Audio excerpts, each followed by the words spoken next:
It's an everyday thing. It's an everyday thing. It's an everyday thing when you let your nuts hang. Here's the story of how I met my husband in the cult. So I met him through a mutual friend of ours, December 2020, randomly. It was very casual. He sat behind me, I sat in front of him. My friend tapped me on the shoulder and said, "Hey, I want you to meet my friend Micah." I turned around, I said, "What's up?" A couple of weeks passed and I'm in California. Micah follows me on Instagram. While in California, I have this random, ridiculous dream about this stranger man that I just met a couple of weeks prior. The dream was very silly, very casual, and I end up DMing Micah and telling him about this dream. I wasn't interested in him, he wasn't interested in me. The dream had something to do about us going to roller skate with each other. It DM'd me back and said, "Oh, that's so funny, that's totally something I would do." I didn't know if he was saying I would totally go roller skating with you or by myself. I didn't care. I was on vacation and I wasn't interested.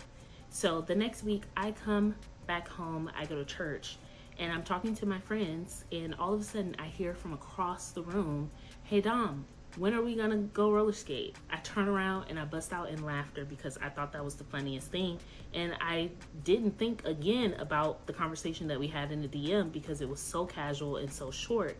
And so the fact that he remembered, I thought that was funny. Fast forward, the next week, we run into each other again. He makes me laugh. I'm still not interested in him. He's not interested in me. We end up out in the parking lot just talking to each other casually. He says to me, "Hey, what are you doing today?" I'm like, "Nothing." Mind you, before I go further, the reason why I wasn't interested in him and I didn't think he was interested in me was because he was white.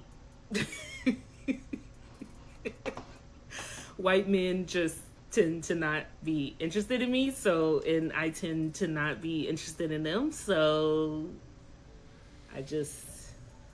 he's like, "What are you doing today?" I say, "Nothing. I'm going to get a salad from Whole Foods. I'm going home and I'm getting into bed and I'm minding my business." So he says, "Do you know anything, like any food around this place that you think would be good for me to eat?" And I said, sure. So I go on my phone, I look up a restaurant, I show it to him because we didn't have each other's numbers. So he takes the restaurant and he says, "Would you like to join me?" Mind you, again, he was not interested in me. I was not interested in him. So I say, "Yes, whatever. I'll eat chicken instead of a salad." So we go to this restaurant. He turns to me and he says, "You know what? I'll get this. This meal is on me." And I turned to him and said, "I'll have the menu." He thought that was funny, but I just ordered a chicken salad. So we sit outside, so it's super hot, but I'm interested in talking to him because he has something to talk about. He's not like this regular, empty-minded Caucasian male. So we're talking, we're laughing, and by the end of the conversation, we exchange movies. Like, you watch this movie, I watch this movie. So he gives me a movie to watch that he thinks from our conversation I would enjoy, and vice versa. So he tells me to watch this movie called Sabrina. Linus. Hello, Sabrina. I have a message from David. So I watched this movie. I thought it was wonderful. I ended up DMing him and saying, "Oh my God, call me." It's 9 p.m. I cut my phone off at 9 p.m. He's calling me and I pick up my phone after the movie ends and I see that I missed calls from him and he leaves me a voicemail. I thought that was pretty cool because usually people don't do that. So he thought it was an emergency. So I call him back and he's like, "Hey, what's going on? Are you okay?" Very Caucasian of him. I say, "Yeah, I'm totally fine. Like, no big deal. I was just calling you because I really enjoyed the movie." And we ended up talking for a few hours on the phone, laughing hysterically.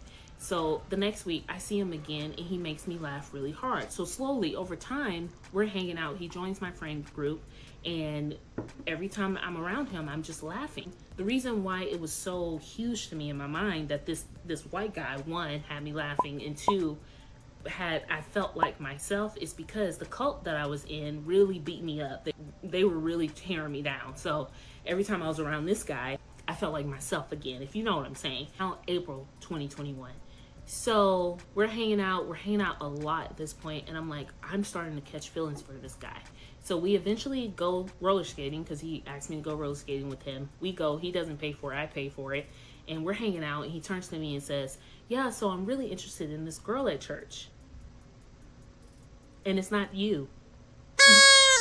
He didn't say that, but He said he was interested in this girl at church, and I was just like, oh, really? Tell me about her. So he tells me about this girl and how he wants to ask her out, and I got mud on my face because I'm like, whoa, I'm starting to like this guy, and we're hanging out. Like, why the heck are we hanging out if he likes someone else? But then I thought to myself, I have a lot of guy friends, and I did make that apparent when I would talk to him. I'm like, hey, I don't mind hanging out with guys. I have a lot of guy friends. I grew up with 8 brothers, so I have no problem with hanging out with dudes and it just be completely platonic. So I get why he wanted to share that with me. The next week, we hang out. In my head, I'm like, okay, I do like this dude. Like, for real. So it's a Saturday night. We're hanging out. It's late. He goes home. The next day, I text him kind of like, you know, I really wanted to kiss you last night. And his response was very basic, okay? And I didn't know at the time, but he wanted to talk to me in person. Like, he didn't want to have this, like, really intense conversation over the phone or over text. So he planned on talking to me the next day at church. So the next day, I decided to go to a different church because I didn't like his response. So I went to a different church, and he was expecting to see me. He didn't. So when he didn't see me that Sunday, he still didn't call me or text me. So Monday comes around, and I'm like, hey, you never called or text, and I said this very vulnerable thing to you, and you're just like ignoring me. And he's like, no, I would love to have a conversation with you. I want to call you. Okay. So I said, give me a couple of hours. That's so funny. So I waited like 2-3 hours, and I gave him a call, and he was like, yeah, so when you send me that text message, I just wanted to let you know that it wasn't anything weird. Like, I still want to be your friends. And I was like, before you continue, I have to tell you something. I'm interested in you, and I need to set up some boundaries. We can't hang out as often as we have been. Like, we can't hang out after 11, 10 o'clock just kicking it and being cool. Like, you haven't expressed any interest in me, and that's okay. Like, we can still be friends, but I just need to protect myself. At the time, I was 29 years old. Like, we can be friends, but I'm not hanging out with you like that. I say that, and he is astonished. He immediately says, I thought you friend zoned me. And I was like, maybe I did, accidentally. And he's like, I would love to take you out. Let's go out this Friday. You're totally you're beautiful, you're stunning. I would love to take you out and get to know you on a different level. I said, okay, excuse me. So he picks me up. So last time we left off, he basically told me he would love to get to know me on a deeper level. He didn't think he had a chance with me. Now that I've expressed that I'm interested, he's like, let's go for it. Let's go on a date. Pause. I would like to tell you ladies, if you're interested in a guy, let him know. He has no idea. Like, some of these dudes, they're just not thinking. They, they're not thinking that you're interested in them. Like, sometimes you just got to say something. Just go for it. Just say, hey, I'm interested in you, and what's the worst that can happen? Have a good day. Whatever. I was bold enough. I'm just a bold person. That's just my personality. If I like someone, I'm going to tell them. If I don't like someone, I'm going to tell them. So anyway, he says, let's go out this Friday. So fast forward. Friday comes. He shows up at my door with flowers. Oh. He has a 4-door car, and so he went to his parents and asked them to borrow one of their SUVs. So he borrowed one of their SUVs, picked me up, and took me into a drive-in. So we went to a drive-in. He decorated the whole back seat, or like trunk, and he had like some of my favorite snacks, and we were hanging out, and it was we made out. We made out a lot.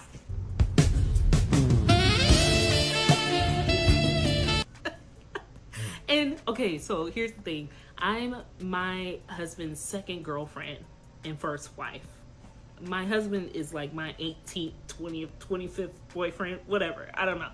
I'm older than him. He's younger than me. But I was not expecting this white boy to know how to kiss, because I'm the second person he's ever kissed in his life. You know what I'm saying? So I liked what he was offering, if you know what I'm saying. So we go into the drive-in. It's super sweet. And we went to see A Quiet Place 2. And it was a really nice. So then he took me to Whataburger, and he dropped me off home. And the next day, he met me at my house, and he took me on a walk. And he took me to one of my favorite record stores and bought me my favorite tea.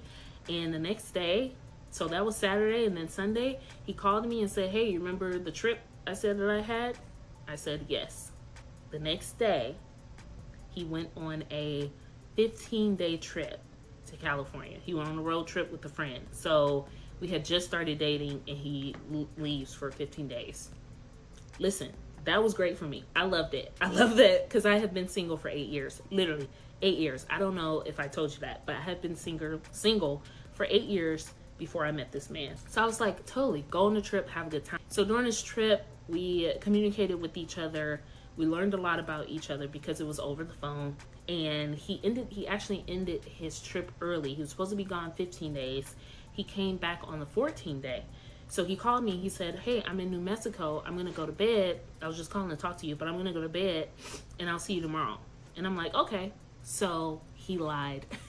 He drove from New Mexico to Texas to my front door. But before he got to my front door, he brought me flowers. Brought him to my house.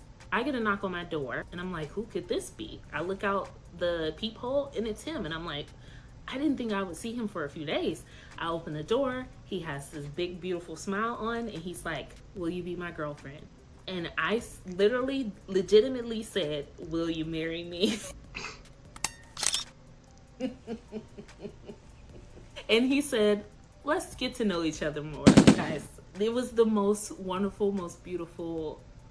Like, I love my husband so much because our story is so beautiful, and I really genuinely feel like we're meant to be together. Nothing has changed. He's still the most kind, beautiful, handsome, wonderful, thoughtful, giving, just kind, just talented, brilliant, incredible, amazing, show-stopping, spectacular, never the same, totally unique, completely not ever been done before, unafraid to reference or not reference, put it in a blender, shit on it, vomit on it, eat it, give birth to it. Everything. He's everything. What it do, everyday people, man? It's your boy PJ. Today we back with another lit video, back in the confessional, and yes, we stay in the lit, big dog, man. Shout out to my everyday people who rock with me every day. Shout out to my player partner, Lucky Wheels and Deals. Your boy keeps it lit. Like, comment, and subscribe to this video. Let me know what y'all think about it in the comment section. Hit the link down below. We got HiveMindLab.com and we got Opulence Scents, okay? And, you know, HiveMindLabs.com. Unbig that back. Super fat burners. You know, I keep that bottle on deck just for y'all, but I got my own personal, you know what I'm saying, where I take my daily vitamins. I keep my, you know what I'm saying, early morning stuff. But anyway, diet and healthy eating and exercise to help get to where I am. Slim. Alright. Let's get into it, man. Now, what does this tell you, ladies? Okay? Stop going for Pookie and go get you a Brad while you playing. You might have to join a cult. And we don't know about that cult because I thought she was going to tell us a little bit about the cult, but apparently it's something within a church. The church is probably cult-like. It's probably a Church of God in Christ, but that's neither here nor there. You know what I'm saying? I don't want to bash you Bible thumpers, but boy, if the COGIC is not a cult, shit, I don't know what is. I remember going to church like all the time with my grandma. I was sick of church. I was sick. I was sick of going over there. Like, I go over there and be like, damn, going to church again? We're going back to church again? I used to go to another church just so I could get away from there and go over my cousins afterwards. Cause I was like, no, we're going to church with my, which was a Christian church with white people, and they used to sing hymns, and the church was only like an hour long. You know, you got one hymn, one prayer, a 10-minute speech. They do the communion, and then you out of there, okay? You on to the basketball court. You can go. The church got the basketball court. You go play it. Man, it was not about that. Yeah, shout out to Britain Christian Church, man. We used to go to Kids Across America. If anybody is a church goer and went to Kids Across America, shout out to y'all, because we like cousins and y'all didn't know it. But anyway, back to this woman, you know, dating a white man, where they said they wasn't interested in each other. Like, and I talk about this because me and my friend shared something to me, and I shared something. I told him, I was like, I'm starting to hear this more often. And even I was talking to a friend, and she was like, yeah, I'm almost tempted to go date white guys because, you know, the black guys are doing this. And I'm like, damn. That's sad to say, you know what I'm saying? A lot of us got a lot of work to do, you know what I mean? And it's good to be like, just be working on yourself and not really bothering nobody. So, and I think that's where a lot of us black men are really uh, fall short, is that we just jump in and out of relationships, which is fine.